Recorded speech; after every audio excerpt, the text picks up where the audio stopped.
Nobody should feel trapped for the sake of their livelihood. Nobody should feel like they can't leave or be in a better environment because they have to eat and put food on the table and have a roof over their head. Today I'm doing a reaction video series on toxic workplaces because this is absolutely important to what we experience in business culture. It's not all just about business advice or marketing advice and reaction videos to that, although I would love to do more of those. It's also about our workplace culture.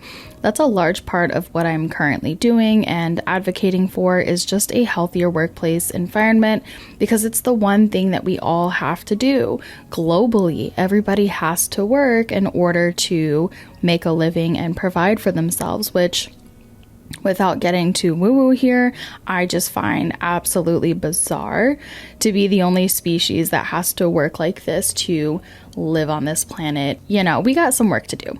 So today's series is on toxic workplace environments. If that's something that you're interested in or you feel like you could benefit from just hearing my reaction or perspective or others' perspectives on this, stick around. All right, let's get into the first video. I relate to this video so much. I was so scared to leave my toxic job for fear of having that gap in my resume, for fear of having people ask why I was only there for 11 months, for fear of having people ask why would I leave a title and company that were successful. Why would I walk away from that? But the reality is the title, the job, the status, all of it was not worth my mental health. I would cry almost daily having to walk into that office. And I mean, I blew up my life quitting that job, but I don't regret it at all. So this is very important, and we can look at the comments here to just see what others are experiencing. This is a very real thing. And unfortunately, when this topic comes up, there are professionals that maybe are not as conscious in their lives of what's happening and how they're feeling, or they're used to suppressing different emotions or feelings. And what often is said is when people are experiencing toxic workplaces, they're told, well, just leave, just quit your job, go get another. And there's a few reasons why somebody might feel very unable to do that, very trapped. On top of businesses or cultures where you can't leave because you're under contract, for example, which is the case for many others. That was my experience as well.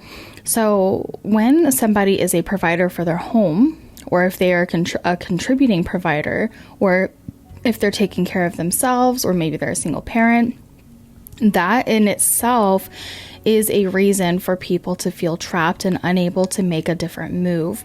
And if you just look at some of my other videos where I talk about burnout, specifically workplace burnout or occupational burnout, you're in a state of fight or flight survival. And so it's very difficult to have the extra energy to be able to go out and seek other jobs, let alone showing up to an interview process where you have to be your best self and you're just not feeling your best self. So you can see how this would create a little bit of an issue as people are looking for new jobs. It's not impossible. We've all done it, right? But I'm just trying to share some perspective here that if you are leaving a position, or if others are leaving a position or a company because it feels toxic for them, that they can find themselves in a bit of a conundrum trying to prepare to leave that role, especially if they're a sole provider. And a lot of them will just suppress their feelings and shut down and stay in that environment. And unfortunately, that's when you begin to see it leak into the home, into their family life, into their relationships, and ultimately wake up one day feeling completely lost and hopeless. So if you're feeling this way, I just encourage you, look through these videos. You can literally go on any of these channels on social media, type in toxic workplace, and you're going to see a lot of this. But people are understanding this. They're waking up to it, which is absolutely amazing. You know, Marley Brown here talking about our parents and grandparents' generation, where they were taught and raised and bred a certain way. And now here we are, fast forward to our generations, and we're starting to realize that that's not the only way, nor is it healthy. There's a massive awakening all over the place with regard to business, religion, spirituality, science, all of these things. People are starting to question if we have to continue on this path or choose this way. And what I love so much about that is that we don't. We get to choose our path. Even within a system that maybe is not designed the way that we would have it, we still get to choose our path. And that's what I love so much about the decentralization of business and everything that's happening. But look at the comments. Like, I'm in a toxic environment. I left my toxic job. I'm in the same situation and this helped me so much. Nobody should feel trapped for the sake of their livelihood. Nobody should feel like they can't leave or be in a better environment because they have to eat and put food on the table and have a roof over their head. And for anybody who feels like they want to kind of gaslight the situation, I'm in a great financial situation right now, and I'm so happy and fortunate for that, but not everybody has that story right now.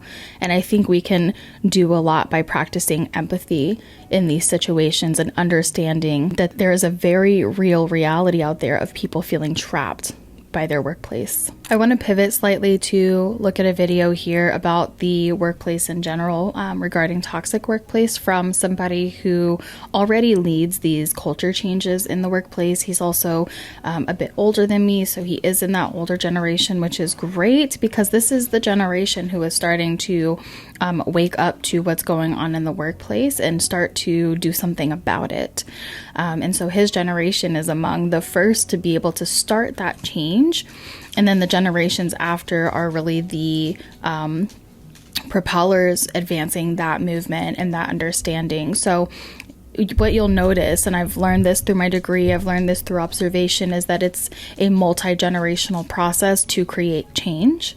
And when we look at the 40-hour work week that was established in the early 1940s, late 1930s, I think it was 1938 when that really began, and 1940s when it took place with the help of Ford, of course, leading that, it wasn't an easy switch. There were strikes that were happening. It was a real battle in the workplace culture to get the 40-hour work week. So we have to understand what they had to do in that time just to get a 40-hour work week. And so now we know because of that history and how hard it was to change it back then, that if we want to see change today in our workplace, it's going to take some effort. It's going to take some education, some effort, some willingness to help advocate and create change in the workplace that we have today. So let's give a listen. This is Paul Deschamps, and he is a messenger and advocate and consultant for change in the workplace. Let's hear what he has to say. Here's a leadership secret to turn around a toxic workplace. Have you ever been there as a new supervisor or manager or director? And the group you've been assigned to, well, it's a pretty toxic place. People are backstabbing each other. Nobody's very happy. They find anything they can to complain about. And all of that complaining just makes everyone more and more miserable. Hi, I'm Dr. Paul Deschamps, and I help people lead more effectively because I firmly believe we can make a positive difference. If this interests you, well, like and follow me here for more, or look at those links in my bio. Reach out directly to me. I'd be happy to talk to you more about this. So I've got a question for you about this toxic workplace that you've been assigned to lead.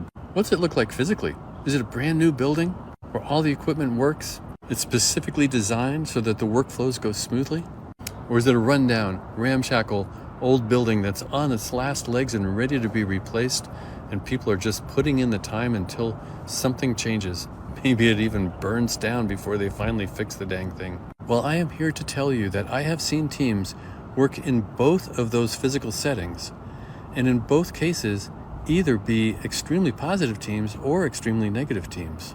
The thing that makes the biggest difference in terms of a positive team is the positivity of the leader. It's tempting when you first walk into a situation where you're leading a team that is depressed, that's snarky, that's cynical, to try to build a bond with them by acting as cynical as they do, having them think that you're one of them. So everybody's going to get along just fine. The thing is, you're better than that. You're there to help them be their best selves. And when they're cynical and worn down like that, they're not being their best selves. So turn that around. In those toxic, worn down groups, people generally aren't caring about each other, certainly not across the entire team. It's probably rare that somebody gets acknowledged on some special day, like their birthday or their child's graduation. These generally are not the kind of teams where people congratulate each other and really feel positive about what they've done together. And you can start small and quietly. If you come in too strong, people are not going to believe you. So do quiet things, like give somebody a card for that special day. Don't make a fanfare about it, just put it on their desk. Or send them an email about it if you're working virtually. Let people know that you care.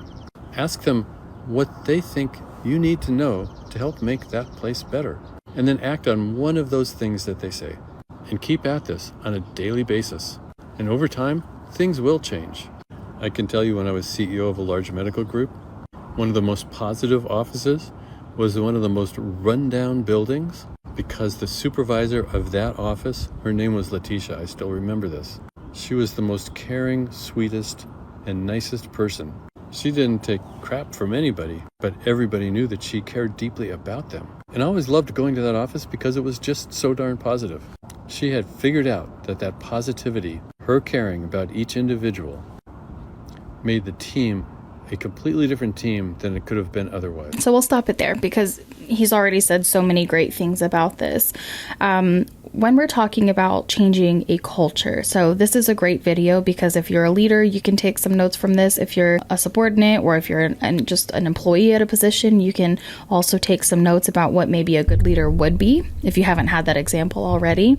And something to note here is when we're talking about culture, business culture or workplace culture, it's no different than if you're looking at the culture of a community or a society or a country. It takes time to establish the kind of culture that you want to see. And it does largely come from leadership, but it also comes from the team's willingness to get on board with that. Now, there's something in IO psychology that we deal with, which is called change leadership. And it's all about establishing how can you get a culture or a team of people to get on board with the new leadership and actually cooperate and co-create with that leader.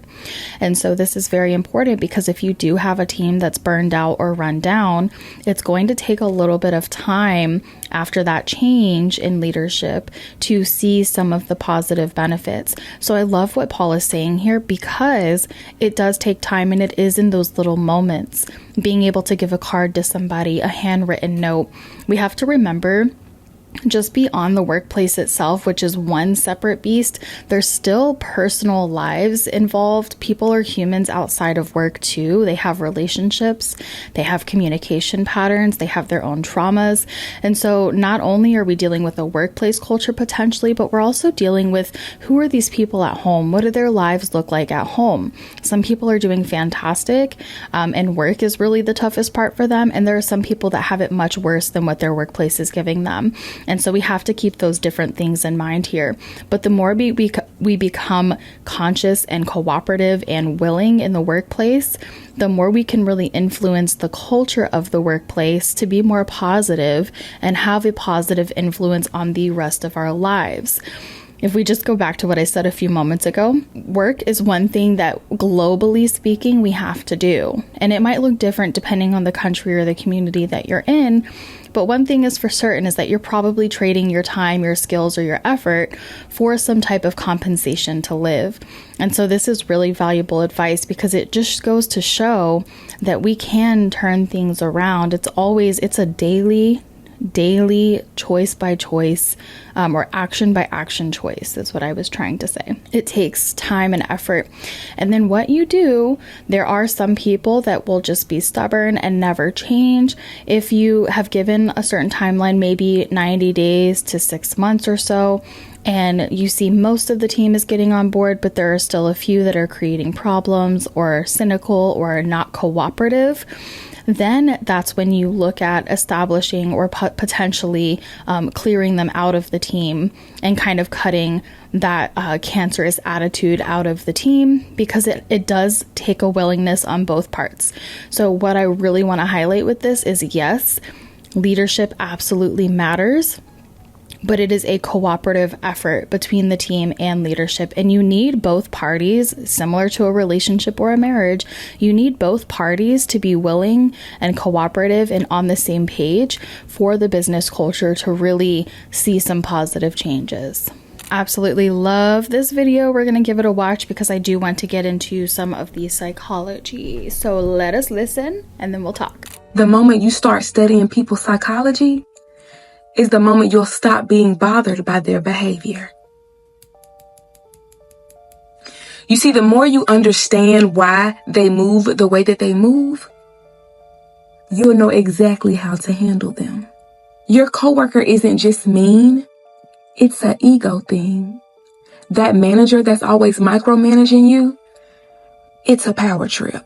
The one that's always trying to one-up you, insecurity. The coworker who is weirdly standoffish and quiet, they might be battling depression or they may have social anxiety. The one who nitpicks everything you do is probably threatened by you. See, when you study how people treat you, the more you learn about them. And when you understand their mindset, baby, you gain power. You gain strategy. You stop reacting and you start handling them. Some need to be outsmarted and some need to be shut down. And some need to be loved, but from a distance. Either way, once you master this, you'll walk into work with a whole different energy and they will feel it. So if you are dealing with a workplace bully or micromanaging, sabotage, scrutiny, a toxic coworker, or a toxic work environment, I want you to study, understand, strategize, and handle them accordingly. Take out the emotion and use logic only. And that is exactly how you will win, survive, and thrive. If this just unlocks something in you, do me a favor. Drop this in the comments. Mwah. Love this. So I do want to talk about this because it's absolutely important. I discussed this in a previous video that I did on how to protect yourself in a toxic work environment. And as much as other people play a role, how we react to a situation and how we perceive and understand things about people really makes a huge difference. So if you're not in a situation that is outright malicious towards you or trying to destroy you, which is the situation that I was in, then you can probably do more of what this woman is saying, the Quinn B show. I'm just going to highlight her. Do more of what she's saying, which is start to understand the mindset or potentially the perspective of other people so that you can learn how to kind of engage with them and guard yourself and not take things too personally, because very similar to what people talk about with their love languages, even though that's not necessarily validated by science, there can be some application to it where how we communicate and how we move through the workplace, we would expect others to do because that's how we kind of understand the communication that we do. But everybody is different. And this is what I really talk about and stress, is that in the workplace, it's no different than being in a home or in a different community setting where people communicate very differently and they move very differently based on their own patterns, their own upbringing, their own traumas. And so you want to be careful that you're not getting into a place where you're just jumping workplace to workplace because you're looking for this perfect space. That doesn't actually exist. Anywhere you find humans, whether it's a church setting, a home setting, a work setting, a community setting, it doesn't matter. Anywhere you find other humans, you are going to be confronted with things that either make you feel great or not so great. And so if you're not in a workplace that is outright malicious to you or trying to destroy your career or trying to destroy your well-being, like intentionally, especially from a place of leadership, then I would encourage you to stick it out as long as you can comfortably while you look for other opportunities, but also start to work on your perspective and why you're feeling offended and why you're feeling certain things so that you can work on yourself. What I noticed is when I started to understand why I was frustrated by people or why maybe I didn't really like a certain person, I started to understand more about myself and the reason why I felt that way about them. And then I could navigate that situation very differently. I either had more empathy or I had more boundaries for myself to really protect and guard myself. But once you get to a place of understanding that hurt people, and that includes in the workplace too, people are socially awkward, people have their own traumas. Maybe they've come from other workplace traumas, and so they're kind of reserved, or there's just a lot of things going on. You have a lot of social politics in the workplace. Once you start to understand where other people are coming from, and especially start to understand your own triggers and your own things in the workplace, then you can start to navigate that differently. And it is completely empowering. You will notice that you have a shift in your perspective and in your own mentality. You might have a workplace where you can show up and everybody's buddy, and I love that for you. But if you're not, and you're in a workplace where it just strictly has to be work to pay your bills and live your life, and you go home, then you can start to establish those boundaries and the understanding behind that, and understand yourself in those settings, and really find things to look forward to. Maybe you love your customers. Maybe you love the type of work that you're doing.